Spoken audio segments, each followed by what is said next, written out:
Ayat ini yang bawa Alkitab bisa buka Alkitab, saya nggak bisa berani berkata bilang HP suci karena HP sekarang sudah tidak suci, ya kan? Gambarnya orang-orang ya begitu ya. Jadi HP-nya nggak suci. Ya Alkitab saja. Yuk kita baca sama-sama 1, 2, 3. Bukan seolah-olah aku telah memperoleh hal ini atau telah sempurna, melainkan aku mengejarnya. Kalau aku dapat juga menangkapnya, karena aku pun telah ditangkap oleh Kristus Yesus. Saudara-saudara, aku sendiri tidak menganggap bahwa aku telah menangkapnya, tetapi ini yang aku lakukan.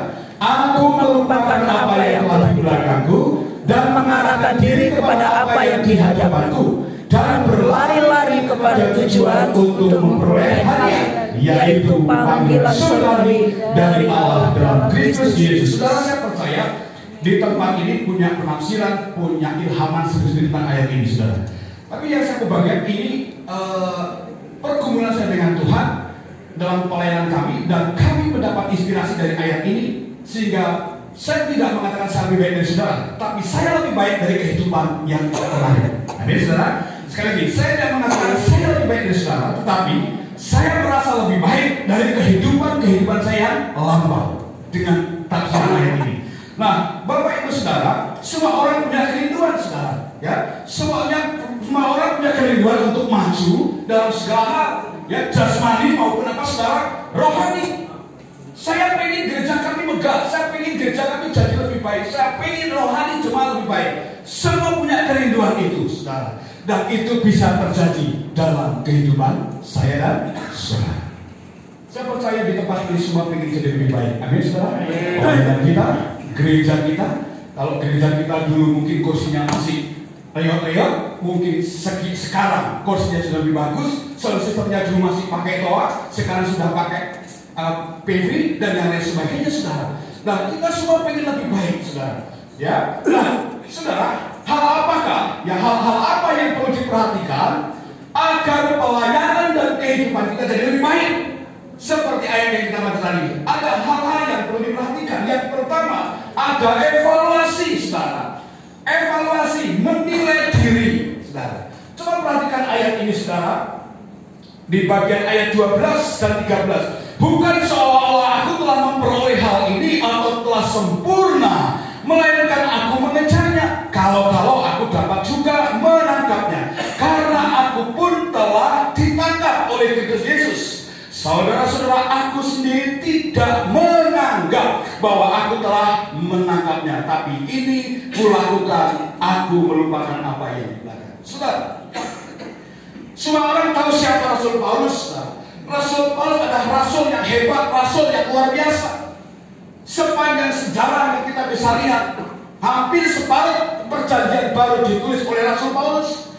Dia banyak membuka pelayanan gereja-gereja di Asia.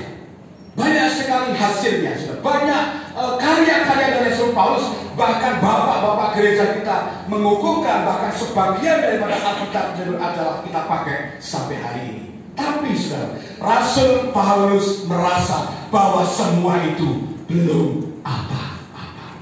Rasul Paulus berusaha untuk melihat, menangkap, dan mengevaluasi bahwa semua itu ternyata belum apa-apa.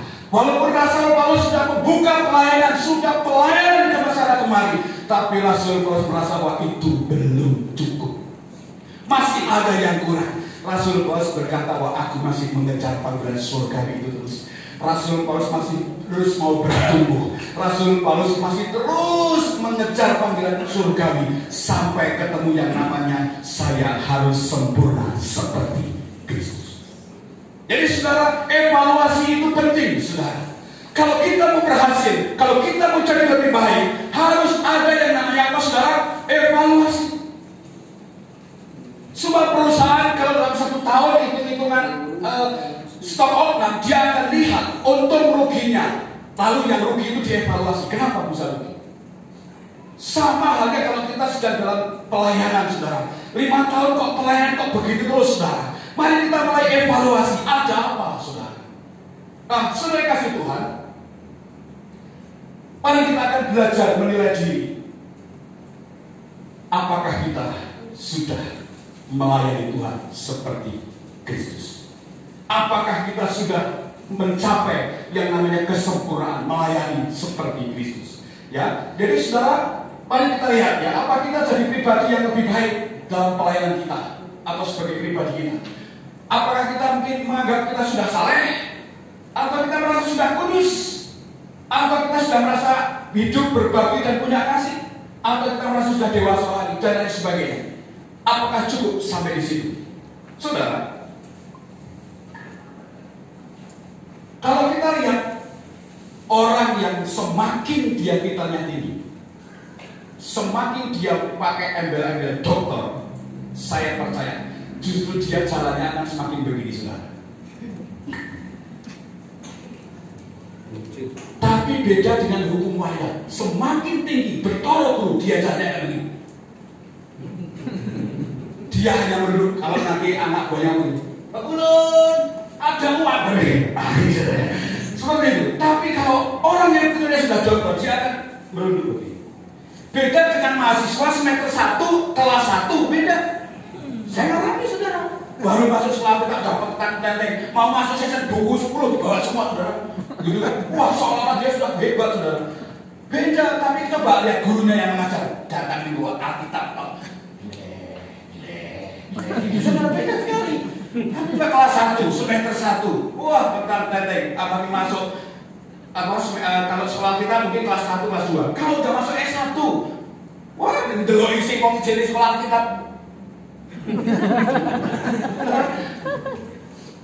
Saya berani ngomong gitu karena saya sudah pernah kuliah. Saya nggak berani ngomong yang lain karena saya ngalami yang saya alami saja. Saudara, saya lihat teman kami dulu pertemuan wilayah kabupaten. Ketemu teman-teman dia bilang, kemarin ada Roni, namanya apa? Roni sekolah kita. Oh ya, saya dulu. Wah, datang bajunya bagus. Shalom bro, pelayanan di mana? Wah, masuk. Pelayanan di mana? Ya, beda, tapi orang semakin dia jadi titelnya tinggi, saudara, dia akan semakin Moga Shalom. Haleluya. Di sini banyak dokter-dokter. Saya banyak belajar dari beliau. Wah, nanti kau jangan merunduk. Belum dokter. Kenapa dia merunduk? Saya tahu. Karena sepatunya baru. Haleluya. Jadi sekarang mari kita evaluasi, saudara. Benar-benar jadi majelis, saudara. Bukan majelis wilayah ya, bukan majelis daerah. Benar-benar jadi majelis, karena jadi kan mungkin ada muter-muter juga. Ya jadi majelis, wah pontan-pontan. Wah ngatur-ngatur ini kalau nggak ada gereja ini nggak bisa maju gitu ya, saudara ya. Aku tahu saudara majelis kalau nggak perlu kalau namanya jemaat iblis, saudara. Ya majelis manusia jemaat iblis. Nah saudara, jangan berkata umurku sudah tua, aku sudah aku bisa. Walaupun aku sudah ada rambutnya, aku tak santai saja. Saya sering dengan beberapa hamba. Wah, saya sudah umur 55. Iya. Umur kok tulisan saudara ya. Saya umur 55. Udah biar anak saya yang meneruskan. Salah, saudara. Rasul Paulus ini sudah tua waktu itu. Ya sudah botak lagi, saudara. Tapi dia apa, saudara? Dia berkata, aku belum sempurna. Aku masih harus mengejar yang sempurna itu. Haleluya, saudara. Artinya, umur berapapun kita, terus evaluasi untuk kita tetap jadi hamba Tuhan yang luar biasa. Evaluasi, ya.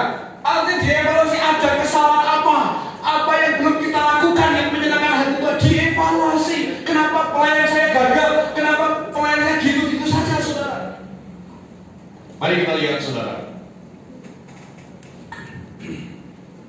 Menilai diri, ya, kita belum sempurna terus, sudah tadi. Ini ayatnya ya, bukan saya terus. Yang kedua, eliminasi. Kalau sudah dievaluasi, kalau kita mau jadi lebih baik, harus ada yang dieliminasi.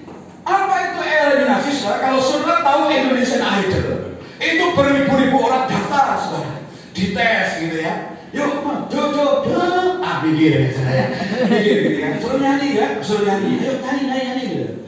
Ya, jadi saya nggak berani, saya coba tuntut nyanyi pamer bojo nanti repot saya. Jadi saya lagi di pojoknya saya saudara ya. Takut salah kalau nyanyi gitu saudara ya. Jadi saya tetap memilih ya. Yang tidak terpilih itu namanya pas dievaluasi. Nah kalau sudah dievaluasi itu, dieliminasi itu tidak mungkin dia akan diambil lagi. Dia akan cari yang suaranya bagus-bagus. Dari 100, 50, 10 grand final ya, 3 besar. Yang lain dieliminasi. Saudara, mari kita lihat ayatnya saudara. Tetapi ini yang kulakukan, aku melupakan apa yang telah dia belakangku. Coba katakan melupakan. Melupakan. Nah, saudara, kita harus melupakan apa yang arti kata melupakan, saudara. Kita harus berani berkata no untuk sesuatu yang tidak bisa membuat kita bertumbuh. Kita harus membuang sesuatu kebiasaan buruk yang membuat kita tidak bisa bertumbuh, saudara. Amin. Melupakan bukan tidak ingat, saudara. Ingat sakitnya. Melupakan bukan tidak ingat, tetapi saudara. Yes.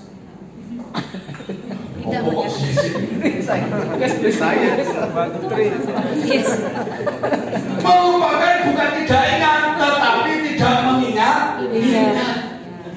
Tidak kelingan terus. Coba sudah punya mobil, naik mobil, lihat spion terus tuh, nabrak nggak? Nabrak. Saudara harus lihat belakang. Tapi saudara juga nggak boleh lihat depan terus, sekali-sekali lihat apa? Belakang. Tetapi kita harus melupakan yang ada di belakang. Saudara lihat spion, ada yang jual bakso terus sudah mulai lihat bakso, aduh bro saudara. Apa pernah ngomongin? Waduh ngomongin. Saudara kasih Tuhan, jangan mengingat-ingat. Kita harus melupakan. Melupakan berarti tidak ingat. Ya, tetapi melupakan itu tidak mengingat-ingat masa lalu. Haleluya. Saudara punya masa lalu yang buruk, saudara. Saya percaya saudara punya pengalaman yang buruk yang membuat kita, menghalangi kita untuk bertumbuh jadi lebih baik. Nah, itu harus dieliminasi, saudara. Dilupakan, saudara. Jangan mengingat-ingat. Kalau saudara pernah disakiti seperti kesaksian ibu tadi. Ya, pernah disakiti, ibu melupakan dia tadi ya, melupakan. Tapi kelingan nggak saudara? Kelingan ya pernah dia pusing, tapi tidak perlu mengingat. Kalau sudah dieliminasi, jangan diingat-ingat. Saudara sama sekali pernah jadi pengerja? Yang pernah jadi pengerja? Oke, semua pernah jadi pengerja. Ini ada gembala saya dulu, Pak Yonatan. 11 tahun ya, berapa tahun? Mungkin hampir 7 tahun saya ikut Pak Yu ini. Ada hal-hal yang saya harus lupakan. Ketika saya dulu dididik, ya, disalah sedikit, diseneni misalnya begitu. Nah, saya ingat-ingat itu terus. Saya nggak akan pernah jadi seperti saudara. Tapi saya akan mengingat itu akan menjadi apa? Sebuah didikan. Haleluya saudara. Jadi jangan mengingat saudara akan sendiri disakiti oleh gembala saudara dulu. Saya pernah dulu waktu praktek di Jakarta, saudara, saya dilempar oleh tanggung saudara sama ibu gembala. Sadis sekali. Kok sini pengerjaan yang lempar ibu gembala? Ibu gembala saudara. Gara-gara apa saudara? Saya salah. Air cucian sabun saya siram ke tanaman saudara. Akal. Setelah di saudara, saya pergi sama gembalanya. Pergi. Pulang jam 11 malam saudara, nggak boleh masuk saudara, tidur di luar halaman. Haleluya saudara. Saya ingat, tapi saya nggak mengingat-ingat. Saya melupakan karena saya ingin jadi pribadi yang lebih baik. Haleluya. Bisa berkata haleluya saudara? Haleluya. Yesaya 43:18, firman-Nya, jangan ingat-ingat hal-hal yang dahulu dan janganlah perhatikan hal-hal yang dari zaman purbakala. Anggap itu sakit hati dan lain sebagainya sebagai barang purbakala. Haleluya saudara. Wes anggap aja itu barang yang sudah tidak laku. Kalau di museum jangan didatangi lagi. Saudara, kalau ada yang sakit hati di sini, lupakan itu saudara. anaknya belum datang, ini sudah datang. Haleluya. Jangan boleh ke belakang, nanti masih berdosa. Saya nggak bisa Bisa praktek di papanya dia. Haleluya. Ini juga perannya dia dulu saya praktek di tempatnya papanya dia ditinggal sama dia. Wah saya kalah gila saudara ya. Tapi saya enggak memusuhi Samuel Repi. Ya, saya bisa setuju sampai sekarang kerja sama dengan dia. Dia diundang di perusahaan, dia nggak bisa, saya mewakili PK-nya bukan saya. Itu kerja sama. Ya sekarang, yuk jangan ingat-ingat eliminasi sesuatu yang tidak bisa membuat kita bertumbuh. Amin sekarang. Apa yang tidak bisa membuat kita bertumbuh? Kebiasaan buruk. Jangan baca Alkitab, baca WA terus. Koha. Nek zaman dulu belum ada WA kan? Ada zaman itu. Om, tanya pekerjanya. Pak Gembala lagi apa? Oh, baca Alkitab. Lagi menyiapkan firman Tuhan. Nek zaman sekarang enggak. Kasih makan burung. Om. Lagi apa om? Tante, om. Om Gembala lagi apa? Lagi buka Facebook. Asik liatin postingan. Haleluya, Tuhan. Tapi saya percaya di sini tidak ada. Apalagi waktu saya lupa, Anda buka HP berdosa. Ini bojone. Dan ternyata yang buka HP istri saya.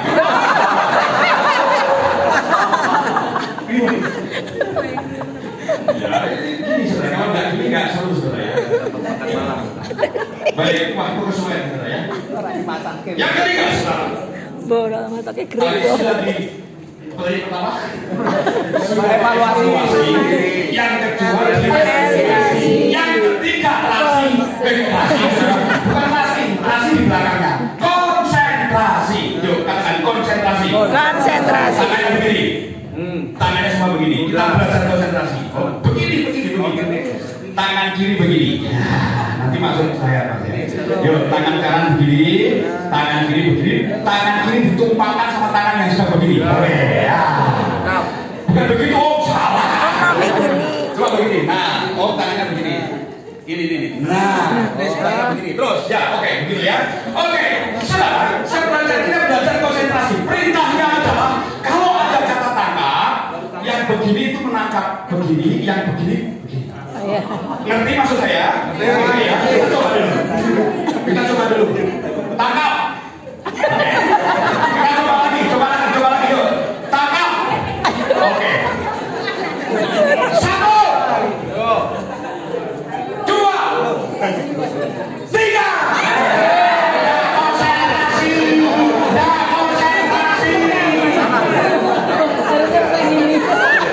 Perintahnya apa? Kenapa tidak begini? Belajar konsentrasi. Yuk. 1 2 3 konsentrasi. 4 TP. Bisa bedakan kata TP dan tangkap nggak saudara? Halo, bisa bedakan TP dan tangkap? Bisa. Sekali lagi. Sampai saudara betul konsentrasi. Ketika saya beli kelinci, sampai rumah lepas, dan saya berusaha untuk mengejar, bukan tangkap. Setelah saya kejar dan saya tubruk, ternyata kelinci itu lari lagi dan akhirnya ditangkap. Oke. Kalau yang konsentrasinya segini, yang langsung begini. Nah, itu namanya apa? Konsentrasi. Apa artinya konsentrasi? Ya, fokus, arahkan diri. Ya, Rasul Paulus fokusnya kemana? Panggilan surga. Fokus kita apa?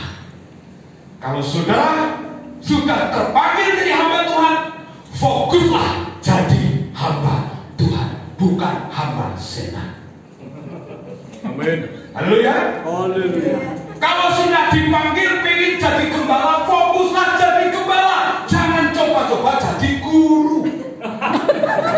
Karena gurunya rasa digugu dan ditiru, wagu. Jadi saudara, yuk kita fokus melakukan semua hal ini dengan saat yang sama. Haleluya, saudara. Saudara, saya punya jemaat. Ya, saya punya jemaat. Wah, dia ternak ayam. Ternak ayam belum selesai, dia sudah pengen apa, saudara? Oh, pengen jadi pemborong. Jadi pemborong burung lakon, dia sudah pengen yang lain, saudara. Kalau itu dilakukan dengan bersamaan, tidak ada yang bisa tercapai. Saudara, kalau saudara fokus kepada penggembalaan, lalu saudara sudah berusaha pengen jadi pemimpin, lalu berusaha pengen jadi guru, saya percaya semua pelayan itu tidak akan ada yang maksimal. Karena apa, saudara? Tidak fokus.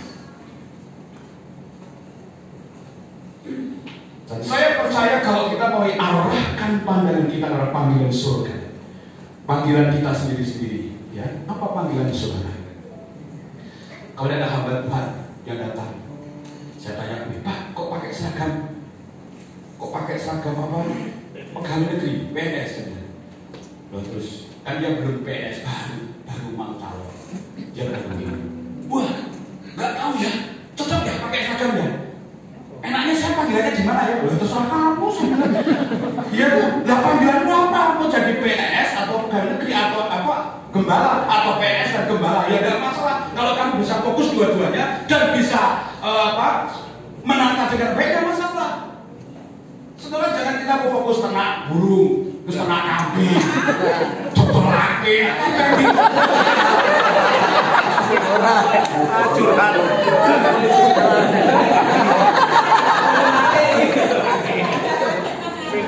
Besok rumah lagi ya Pak, saya ambil lagi Pak. Bawa. Jadi saudara, kalau fokusnya jual lagi saja. Sudah bawa ake, bawa beras, bawa yang lain enggak fokus ya. Betul bawa ake seperti yang enak. Haleluya. Saya anak guru ketika saya bingung. Loh kenapa fokus? Haleluya.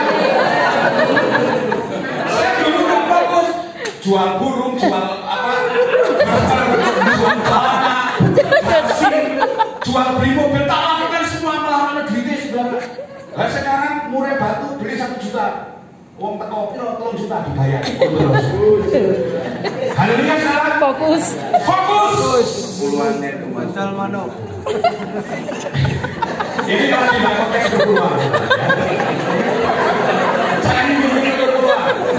Lihat saya di saudara, perbuatan saya berapa?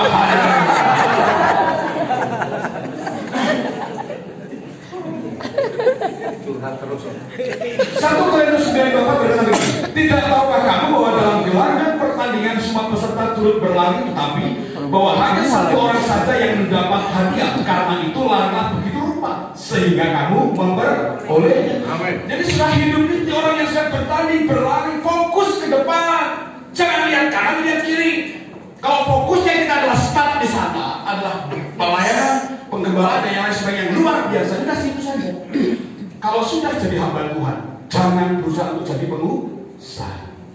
Yang pengusaha saja pengen jadi gembala, pengen jadi hamba Tuhan kok. Yang gembala juga pengen jadi pengusaha. Bocah Pak. Saya punya pengalaman. Gereja pelayanan yang saya layani dulu adalah gembalanya seorang pengusaha. Dia punya 2 gereja. Kalau tidak fokus, saudara. Saatnya perjamuan, dia masih di luar kota. Jemaat meninggal, dia masih di luar kota. Kenapa? Ada bisnis. Akhirnya apa? Hari ini gerejanya sudah dirobohin. Dan sisanya saya layani sana. Saudara, mari kita fokus. Kalau sudah mau jadi pengusaha, jadilah pengusaha. Kalau mau jadi gembala, jadilah gembala. Jangan gembala dan pengusaha. Endingnya pasti tidak baik. Saudara, saya percaya bahwa Bapak Ibu Saudara fokus kepada panggilan Tuhan. Jadi saudara, fokus kita apa? Ada masalah persoalan, tetap fokus ke depan. Bahwa kita ini hamba Tuhan yang belum sempurna. Masih ada banyak hal yang harus kita kerjakan untuk mencapai perubahan hidup yang lebih maksimal. 4. Fokus. Yang keempat adalah determinasi. Apa saudara? Determinasi. Artinya apa? Ketetapan hati untuk mencapai tujuan. Dalam sebuah pelayanan saudara harus ada yang ketetapan hati. tidak boleh goyang, tidak boleh bimbang. Kita harus mencapai garis akhir, ya, memperoleh hadiah panggilan surga itu. Nah saudara, hal ini yang kadang-kadang di puncak, di ketetapan hati ini, yang kadang-kadang ketika kita sudah stagnan dalam pelayanan, banyak persoalan, banyak masalah yang tidak terselesaikan. Di sini kadang-kadang ketetapan hati ini mulai runtuh. Tapi saya mau katakan bahwa saudara, kalau kita mau lakukan step by step, evaluasi, eliminasi, fokus, mulailah punya ketetapan hati, keteguhan hati untuk melayani Tuhan lebih sungguh-sungguh lagi. Ya saudara, saya tetap berketetapan hati bahwa saya bersoalnya ini, tinggal berapapun jemaat di desa ini, saya tetap akan jadi berkat di desa ini. Saudara, sekarang saya buka pelayanan lagi di daerah Tegoan. 2-3 tahun yang lalu dengan 1 jemaat, sekarang sudah mulai 22 jemaat. Kami tinggal cari tanah, dirikan gedung, pasti jemaat tetap. Tapi saya tidak fokus berapa bangunan gereja. Saya fokus dulu kepada pemenangan jiwa di gereja. Fokus dan punya ketetapan hati. Biarpun di sana mungkin jemaat-jemaatnya orang yang tidak punya, orang-orang yang ya jauh dari kota, tapi saya akan fokus. Saya akan punya ketetapan tetap jadi hamba Tuhan di sana. Banyak tawaran saya untuk pindah ke gereja yang lebih bagus, lebih besar, diiming-imingi perpuluhan sini. Saya tetap punya keteguhan dan ketetapan untuk tetap terpanggil di desa ini dan jadi berkat di desa. Haleluya. Dan saudara kasih Tuhan, mari saudara, yang kita mulai kehilangan ketetapan hati, mulai tidak percaya bahwa mujizat itu masih ada dalam pelayanan kita. Saudara jangan takut, saudara. Apapun yang kita kerjakan, yuk kita fokus kepada panggilan kita. Ada yang saudara? Dan saya percaya ketika kita fokus kepada panggilan surga ini, berlah. Kalimat yang kita baca, ayat yang kita baca saudara ya. Aku melupakan apa yang telah di belakangku dan mengarahkan diriku kepada apa yang di hadapanku dan berlayar. Pelayanan tidak boleh dilayani dengan santai. Pelayanan harus dilayani dengan apa saudara? Kalau kita nggak mau ketinggalan dengan gereja lain, kita harus ikut apa saudara? Lari. Kalau kita ingin lebih baik dari gereja lain, kita jago. Kalau mereka sudah lari speed 80 km, kita bisa 90 lebih baik. Haleluya saudara. Saya percaya kalau kita tidak santai-santai dan punya ketetapan hati itu terus lebih lagi maju, pelayanan kita, hidup kita pasti diberkati oleh Tuhan dan pasti jadi lebih baik. Dan berlari-lari kepada tujuan untuk memperoleh hadiah, yaitu panggilan surga. Saudara, milikilah ketetapan hati, panggilan surgawi, hal-hal rohani, hal-hal yang baik, hal-hal yang jadi berkat, tujuan untuk memuliakan Tuhan. Amin. Tuhan Yesus memberkati. Dan tetap punya ketetapan hati untuk tetap jadi hamba Tuhan yang berkenan. Haleluya. Yuk kita tetap kita nyanyi sampai akhir. Ikuti apa saudara?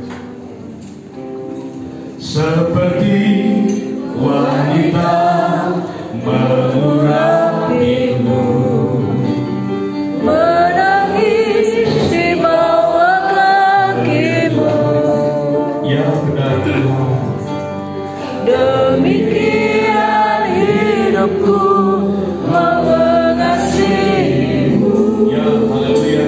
Yesus engkau baik bagiku.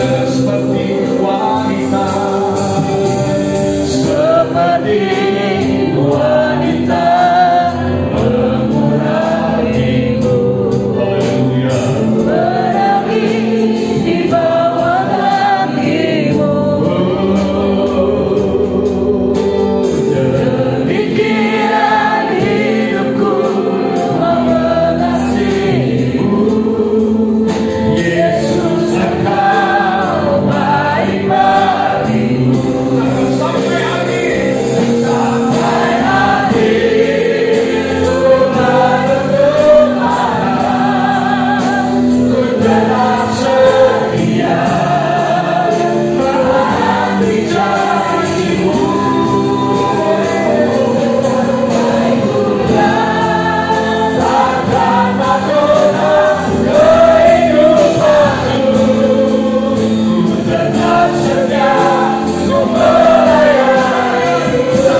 kita mulai fokus.